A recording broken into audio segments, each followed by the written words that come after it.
Hey guys, my name is Thana and welcome to my channel. Today I've got an interesting treat for you, and which is the BMW E60. We're doing a quick video now about what do you look out for when you're buying a BMW E60. My friend over here, Poovan. Hi. Okay, he bought a BMW E60 and this is his car. Isn't that a beauty? I love those rims. Are those stock, by the way? No, originally came with 17s. I changed them to 18s. Yeah, they are beautiful. Dual tone BMW rims. I'm not sure they're original or not, but they're kind of original. They have the theme of BMW, Yeah. but they look fantastic.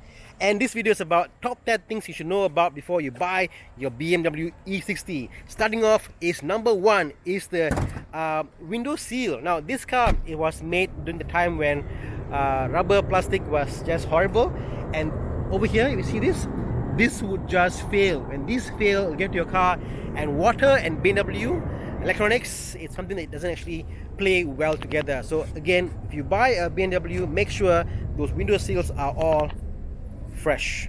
1 second. Flip. Okay, number two, the front body of the car. It's quite interesting because if you look at this car from the front, from the far, sorry, this car is just obviously it's beautiful, and you think the whole car is made from one particular metal, but that isn't the case. I have here in front of me a magnet. Yes, it's a magnet from I think a phone holder, and if you see here, yes, this is actually metal. Yep, metal as in iron, metal.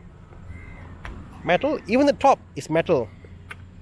Okay, up to here. Where it gets interesting though is in the front. From this point onwards, see that?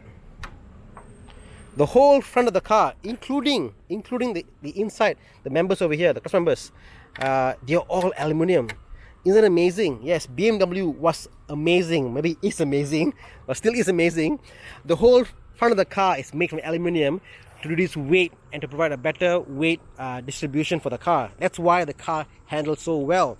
And again, this again is one of my favorite BMWs, so I'm happy to kind of review this car.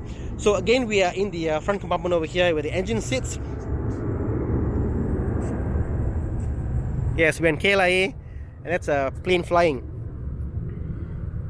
So down here, what happens is, okay, that's fine. So down here is where the master brake pump sits, and what happens is when water comes over from the windscreen, if there's actually a drain hole down here, and if that drain hole isn't plugged up because of dirt and debris do get there, what happens is the water will overflow into the where the brake pump is, and it actually I would say, how do I say, it'll be drowning in water, and what happens is the whole master pump will just rust away and will fail. So make sure, get a car, open that piece up, make sure there's no water in there, or else if there is, stay away, because that master pump will actually fail. Next is the VANOS seals. So if you see down here, yes, that piece over there, yeah, let me just bring you in closer. Yes, that is the infamous VANOS seal on a BMW. If oil sticks out, again, that's a sign of the seals are broken or is leaking. Not to avoid the car entirely, but it's just an indicator that maybe you should get one with the issue fixed, or use it to drive the price down. Again, all the other areas of the car, make sure the seals are all fine, no water seepage, and it should be good to go. On the issue of the front bit of the car, over here, down here is where your DISA flap sits.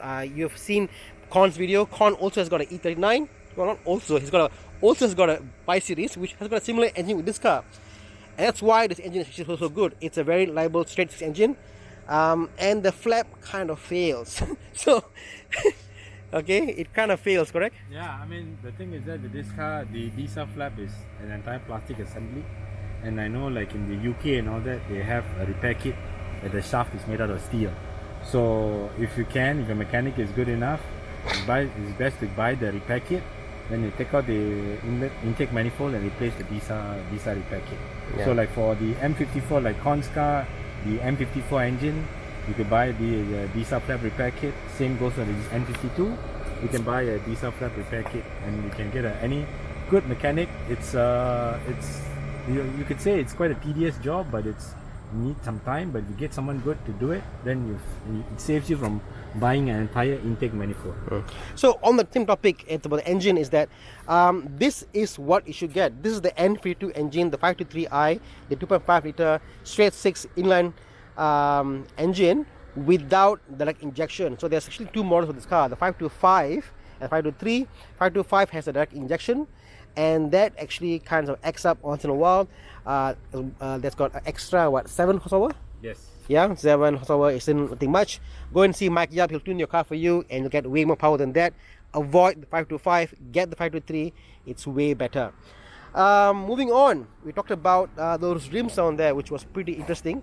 Well, you could either go what he has done, where you get aftermarket wheels, or get a car without staggered rim setup, because staggered rim setup means that you get more traction, more handling, all that good stuff. But from experience, those kind of rims are a bit more difficult to maintain, because why, you can't rotate them, you can't get the same tires, you know, one goes out, you can't reuse them, you know, different sizing, you got to find a proper shop to get the tires. It just goes on and on. Just get your normal setup, non-staggered, and you'll be fine. Going in the back,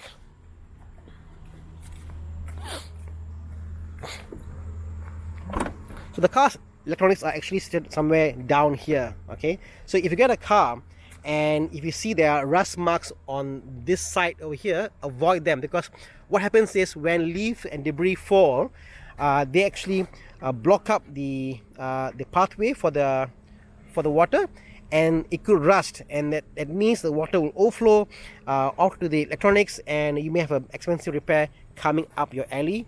Maybe not now, maybe in the future. So just get a car with good drainage all around. And last but not least, scan tool. So I know you've talked about BMW, we talked about how it can be complicated. Well, BMW is a car that you'll see some stuff in that thing in front called the dashboard. Yes. Okay, but it won't tell you the full story. Get a good mechanic who can scan the car for you using a professional scan tool. And if your car has got an error code, it means it's a BMW. This is the way it works. I mean, one thing about this car is that there are a lot of resources, online resources. You can check in Google, you can check many forums, you can even see any tutorial videos of how do DIY repairs and things like that. And the thing is that with this car is preventive maintenance is the key word. So the most important thing is when you get an indication before the problems manifest and becomes far worse, get it fixed. Okay, so again, I'm talking about repairing and maintenance. I guess one of the last thing about this car is that a BMW is a very temperamental car. You need good service records. If the guy can give you a record to say this is where I service, or the guy actually understands about the car, about servicing ATFs and hydraulics, and he knows where he knows that this car has got a diff oil because it's a rear wheel drive car. If he doesn't know it's a rear wheel drive car, you shouldn't buy the car from him, because he's not a BMW owner. He happens to own the car but doesn't actually know what the BMW is all about. So get a car from a good owner who knows his stuff, and you should be fine, you know. And I hope you could enjoy buying this car, because this was my favorite car back then. I moved away from this history of buying the E60. I may get one. I'm actually looking into buying a older 3 Series manual. Nice. So that I can do drifting and all that good stuff that happens to the rear wheel drive. I mean, car. just a spoiler alert, just to let you know, guys. The reason why I got this car was because I got so pissed off of my J32 Nissan Thana, and that was far more expensive to upkeep compared to this. So saying that Japanese cars are cheaper to maintain, it's true for certain brands, but not for Nissan. But yes, this car treated well, and it's actually quite reliable. Okay guys, thank you. Till next time, this is Thana saying stay driven me.